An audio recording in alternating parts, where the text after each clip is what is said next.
오늘 저희가 14장 22절부터 36절까지 읽었는데요. 오늘 본문을 이렇게 나눠보면 세 단락으로 나눌 수 있습니다. 첫 번째 단락이 이제 22절부터 23절까지인데 여기에 배경은 무리를 배경으로 합니다. 무리. 그래서 22절 보면 무리를 보내는 동안에 그러죠. 무리가 나오죠. 이 무리를 돌려보내는 내용이죠. 그러니까 오병이어 사건이 끝나고 그 무리를 돌려보내는 내용입니다. 그러면서 제자들을 따로 보내시고 예수님 혼자 산으로 기도하러 가신다 하는 내용이 이제 첫 번째 단락의 이야기예요. 그리고 이제 두 번째 단락을 뛰어넘어서 세 번째 단락을 보면 그것이 34절, 36절 말씀인데 거기 보면 이제 제자들이 이제 배 위 안에 있었던 이야기가 이제 두 번째 단락에 나오는 이야기인데 그것이 끝나고 나서 게네사렛 사람들이 모여 이제 병자들을 데리고 옵니다.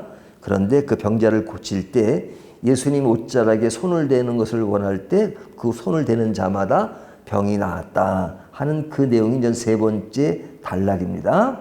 그러니까 제가 이제 첫 번째, 두 번째, 세 번째 단락이 있는데 두 번째를 건너뛰고 첫 번째, 세 번째 단락만 이야기한 이유는 첫 번째, 세 번째 단락에 공통점이 있어서 그렇습니다. 그것이 뭐냐면 사람들이 많이 모인 곳이에요. 그래서 무리들 이렇게 나오고 또 뒤에도 보면 사람들이 모여서 예수님께 온 것이니까 그 배경이 많은 사람들을 등장시키고 벌어지는 일들입니다.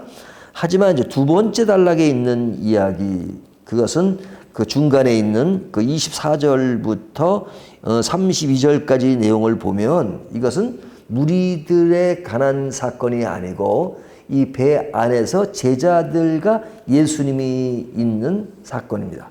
그러니까 첫째, 셋째는 육지에서 많은 무리들이 있었다면 두 번째 사건은 예수님과 제자들이 배 안에서 이루어지는 사건입니다. 그래서 분위기가 완전 달라요.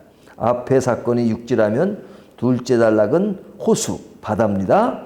앞에 사건이 많은 사람을 등장시키고 있다면 둘째 단락은 소수의 제자들뿐만 있습니다. 앞에 사건이 문제를 해결하는 사건이라면 두 번째 이야기는 그 문제가 일어나는 사건이에요. 그래서 이 두 번째 사건은 그 제자들 간에 이루어지는 일인데 이것은 어떤 공적이라기보다는 어떤 사적인 그런 분위기입니다. 아주 그 대중적인 그런 것이 아니라 사적으로 예수님과 제자들이 이렇게 같이 있는 그런 내용입니다. 그러니까 이게 아주 외적인 화려함보다는 좀 초라한 그런 분위기죠. 무대로 말하면 그 앞에 첫 번째와 세 번째는 무대에서 이루어지는 일입니다. 무대에서. 하지만 두 번째 사건은 무대 안에서, 무대 뒤에서 이루어지는 내용이라고 할 수 있죠. 자, 그러면 이 두 번째 이야기는 이제 무대 뒷 이야기라고 할 수 있는데 왜 무대 뒷 이야기를 다루는가? 어제도 강조했지만 예수님은 여러 가지 일들을 하시잖아요. 하는 일이 복음을 전파하시고 병자들을 고치는 일들이 사역의 어떤 사건으로 이렇게 등장합니다. 그런 가운데서도 늘 누구를 염두에 두시냐면 제자들을 염두에 두세요. 제자. 그러니까 제자들을 훈련시키는 겁니다. 그러니까 이 제자들은 진짜 아주 예수님과 같이 다니면서 아주 깊이 훈련을 받는 거죠. 이 훈련이 없었다면 제자들이 사도행전에서 그런 사도로서 역할을 못했을 겁니다. 주님께서 그들에게 능력을 주시기도 했지만 그들이 이렇게 예수님과 3년 동안 지내면서 하나하나 배웠던 그런 것들. 그러니까 신앙은요, 훈련이 필요 없는 것이 아니에요. 어느 날 갑자기 뭐 한순간에 하나님의 능력을 주셔가지고 뭐 모든 일을 다 하는 게 아닙니다. 그러면 뭐 굳이 신학 공부할 필요도 없고, 그잖아요. 하지만 제자들은 그 당시 신학교를 다니지 않았지만 예수님이 오늘날 신학보다 더욱더 아주 빡세게 가르치셨어요. 아주 그냥 먹고 자고 하시면서.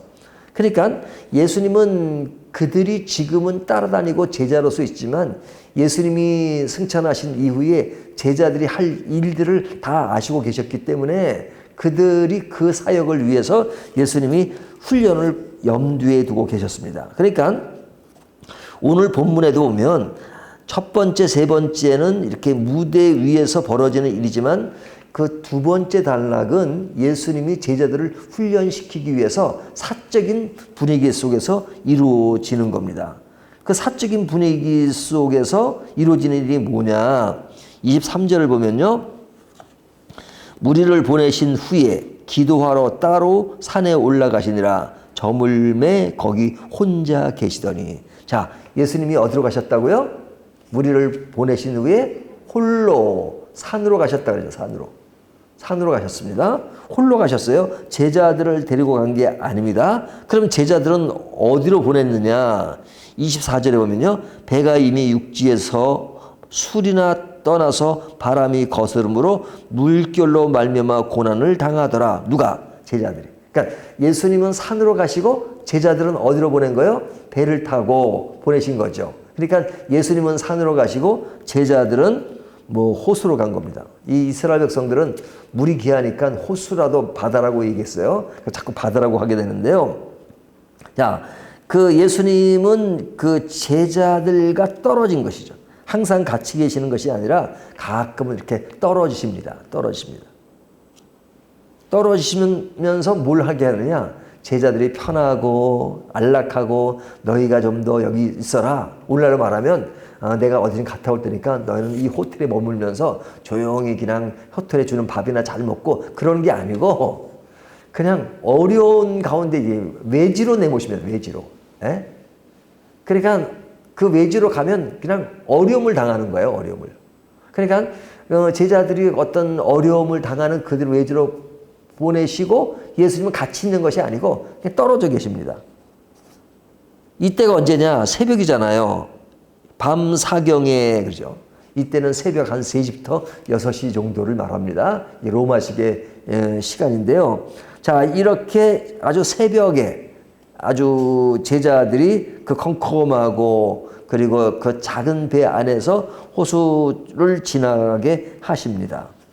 자, 이런 상황인데 이것이 제자들이 한두 시간 이렇게 겪는 것이 아니에요. 이 아주 이런 바람이 불고 하는 것에서 굉장히 오랜 시간 동안 7시간, 8시간 이렇게 오랜 시간 동안 겪는 이야기입니다. 그러고 있을 때에 예수님이 걸어오시죠. 26절 제자들이 그가 바다 위로 걸어오심을 보고 놀라 유령이라 하며 무서워하며 소리 지르거늘. 예수님이 걸어오시니까 제자들이 반응이 어땠어요? 이게 보면 무서워하고 소리 지르고 유령이라 하는 그 내용이 나옵니다. 자, 그러니까 제자들이 얼마나 이렇게 어려운 가운데 있었던 것을 알 수 있죠. 두려워하고. 그렇죠? 그리고 유령이라 하는 것은 자기들이 한 번도 경험해보지 못한 것을 보니까 물소리가 오니까 유령이라고 한 겁니다. 그러니까 이 제자 중에 보면 사실은 어부 출신들이 몇 명 있잖아요. 그 어부 출신은 바다에 대해서 너무 잘 알 텐데 그 바다 생활을 하면서도 한 번도 물 위로 걸어오는 무엇인가를 본 적이 없었겠죠. 그러니까 자신들이 아무리 그것을 오랫동안 경험이 있다 할지라도 경험하지 못한 것을 경험하면 그들이 겁을 내고 두려워하고 그러니까 유령이다 그러잖아요. 그런데 주님이 그렇게 말하는 제자들에게 다가와서 뭐라고 말씀하십니까? 27절 예수께서 즉시 이르시되 안심하라 나니 두려워하지 말라. 저는 이 말씀을 볼 때마다 이 말씀이 제일 눈에 띄어요. 나니 두려워하지 말라. 나다 이거죠. 나다. 그러니까 이 말씀을 그냥 지나칠 수 있지만 주님이 우리들이 어려움을 당하실 때 딱 나타나셔서 나다. 그렇게 말씀하시는 나다라는 것이 얼마나 중요합니까? 저는 이 나다란 말이 아이고 그거 겁내냐? 그럴 때는 그냥 기도해. 그리고 내가 바람을 다 멈춰줄 테니까 그것이 대하니까 염려하지 마. 이렇게 말씀하시는 게 아니라 처음에 나다 이렇게 말씀하세요. 그러니까 신앙이라고 하는 것은 주님이 우리 앞에서 나다라고 하면 그게 끝난 겁니다. 주님이 주체시니까요. 그러니까 예수님 자신이, 그러니까 예수님이면 끝나는 겁니다. 예수님이 하시는 일, 또 우리에게 뭐 해주는 일, 그것이 중요한 게 아니고요. 그것이 중요한 게 아니고, 진짜 주님이 나다라는 것은, 그 나다라는 말이 굉장히 어떤 그 중요한 의미를 담고 있는 거죠. 그러니까 그것처럼 큰 것이 없는 겁니다. 자, 그러니까 베드로가 어떻게 반응합니까? 28절 베드로가 대답하여 이르되 주여 만일 주님이시거든 나를 명하사 물 위로 오라 하소서 하니. 자, 베드로가 뭐 합니까? 항상은 아니지만 자주 하는 베드로의 오버하는 것. 그것이 뭐예요?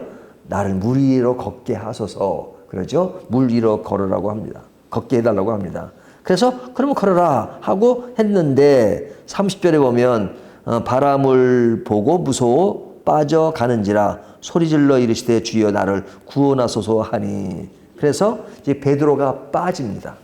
자, 빠지는 베드로를 보고 주님이 뭐라고 말씀하세요? 31절 믿음이 작은 자요 왜 의심하느냐. 여기 보면 믿음이 작다. 그 작은 것이 뭐냐? 의심하는 것 때문에. 자, 의심이 뭐예요? 그 예수님이 그냥 물 위로 걸어오라 그러면 주님만 바라보고 가면 되잖아요. 그래서 주님을 바라보고 하지 않고 그냥 주변에 이제 풍랑불을 바라보니까 그것을 바라본 겁니다. 그러니까 그것에 의해서 그냥 베드로가 빠진 것. 그렇죠? 그러니까 예수님만 바라본다는 것이 앞에 말한 나다라고 말씀하실 때 나다라고 하는 그 주님, 그분이 본 주체예요. 근데 그분을 바라보지 않고 옆에 있는 그런 파도와 그런 것을 바라보니까 빠지고 마른 것이죠. 그러니까 의심하느냐? 믿음이 작은 자요. 그렇게 말씀하시는 거죠. 자, 이 사건이 있고 나서 이제 사람들이 하는 말이 33절 배에 있는 사람들이 예수께 절하며 이르되 진실로 하나님의 아들이로소이다 하니라. 자, 그런 사건의 그런 바람을 멈추게 하는 것을 보고 하나님의 아들이다 이렇게 말합니다. 자, 그러면 이제 정리를 합니다. 이 사건은 크죠. 그러니까 바람을 멈추고 하는 것은 진짜 큰 일이죠. 기적이죠. 하지만 이 사건이 앞에 나타났던 오병이어의 사건보다 크다라고 말할 수는 없습니다. 그러니까 오병이어의 사건은 5,000명이 되는 사람들에게 이 떡과 물고기를 나눠준 것이잖아요. 그 사건보다 이 사건이 크냐? 뭐 크기를 따지는 것보다는 진짜 뭐 그런 아주 엄청난 무대에서 이루어지는 기적의 사건에 비하면 뭐 이 정도의 것은 뭐 진짜 일도 아니죠. 예수님 앞에서는. 근데 큰 사건이 아닐지 모르지만 이들이 무대 뒤에서 경험하는 것이기 때문에 값진 것입니다. 자, 무대에서 화려하게 이루어지는 사건도 아름다운 것이지만 무대 뒤에서 이루어지는 것이 너무너무 값진 것입니다. 그러니까 우리가 믿음이 자라기 위해서 예수님은 우리를 이렇게 공적으로 훈련시키는 것도 있지만 개인적으로 훈련시키는 것이 있잖아요. 이것이 크다는 거예요. 저는 이제 공부를 하면서 그 학교 강의실에서 배운 것도 굉장히 중요하지만 교수와 1대1로 굉장히 친분 관계가 있어서 1대1로 배운 게 저는 더 크다고 생각해요. 제가 그 하울드 존스라는 그 저희 학장님이 계셨는데 그분이 영국은 이제 학생 수가 많지가 않아요. 학교가 다들 뭐 옥스퍼드 대학이나 그래도 어떤 학생이 3명 뭐 그런 게 안 돼요. 그러니까 저희가 저 신학교 다닐 때 거기 보면은 제가 이제 영국에서 신학교를 2개를 다녔는데 첫 번째 학교가 좀 숫자가 많은데 한 50명밖에 안 돼요. 그리고 두 번째 학교는 더 작아요. 30 몇 명밖에 안 돼요. 근데 교수들은 또 엄청 많아. 학생 수 맞춘 교수가 있어요. 그 학교가 어떻게 운영되느냐? 그래서 다 이렇게 그런 스폰서들이 있고 그러니까 학교를 운영해요. 근데 교수와 개인적으로 친한데 그 하월드 존스라는 분이 이렇게 이제 학교에서 만나잖아요. 그럼 제가 농담을 해요. 한 번은 이제 면도를 하고 오셨는데 비었더라고요, 이렇게. 그러니까, 아이고, 그렇게 어떻게 이렇게 다치셨냐고. 면도하다 비었다. 이렇게 개인적인 사적인 이야기를 해요. 근데 그 사적인 대화를 하면서, 이렇게 질문을 하면 그런 질문과 대답 오가는 대화것이 저의 어떤 그런 신앙을, 이렇게 위한 것에 굉장히 도움이 돼요. 뭐, 제가 질문해요. 아유, 학장님, 그 인간의 전적 타락에 대해서는 어떻게 생각하십니까? 그럼 대가들은요, 말 한마디 해도 뭐 이렇게 어렵게 얘기 안 해요. 내 꼬라지를 봐. 뭐 이런 식이에요. 내 꼬라지를 봐. 인간의 완전한 인간이 어딨어. 그런 대화를 통해, 그러니까 개인적으로 제가 심리학 교수를 알고 있는데, 이제 그분이랑 제가 강의를 듣고 그랬어요. 근데 그분이랑 사실은 친하게 되면서 책을 같이 두 권 썼어요. 근데 개인적으로 그런 만나면서 배운 것들이 더 큰 그 영향을 끼치고 그런단 말이죠. 그러니까 지금 강조하고자 하는 의미는 뭐냐면 예수님이 무대 위에서 행하신 그 많은 무리들 가운데 행하시는 첫째 단락과 셋째 무리에서 하는 그 일은 너무너무 중요하죠. 하지만 제자들이 그 배 안에서 경험했던 그 어찌 보면 규모는 작지만 그 속에서 예수님과 친히 진짜 바로 그 얼굴을 마주대고 이루어지는 그 경험은 너무너무 크다는 것이죠. 그것이 신앙의 어떤 것을 완전히 뒤바꿀 수 있는 너무너무 큰 것입니다. 그러니까 세 번째 단락에서 힌트를 주는 게 뭐냐면 예수님이 병자를 고칠 때 그냥 고치시면 내 옷자락을 만지는 자마다 나았다라는 말은 뭐예요? 굉장히 개인적이잖아요. 개인적인 암시를 주는 겁니다. 그 암시가 뭐예요? 우리 주님이 나의 주님이 아니라 우리들의 주님이 될 때는 사실 거리가 멀잖아요. 하지만 주님은 어떤 주님이세요? 나 개인의 주님이시란 말이에요. 오늘 우리가 말씀을 들으면서도 하나님은 어떤 하나님이세요? 우리들의 하나님이시지만 또한 나 자신의 하나님이에요. 그러니까 나 자신의 하나님이 아니고 우리들의 하나님이라면 나에게는 신앙이 있어서 그렇게 리얼하지가 못해요. 하지만 오늘 말씀을 보면서도 늘 주님은 나에게 다가오시는 주님이시고 나를 향하신 주님이시고 나를 향해서 훈련시키는 하나님이시고 그런 나의 주님으로서 그런 가까움과 가치가 있을 때 내 신앙은 자랄 수 있는 것이다. 그렇게 만나는 신앙이 진짜죠.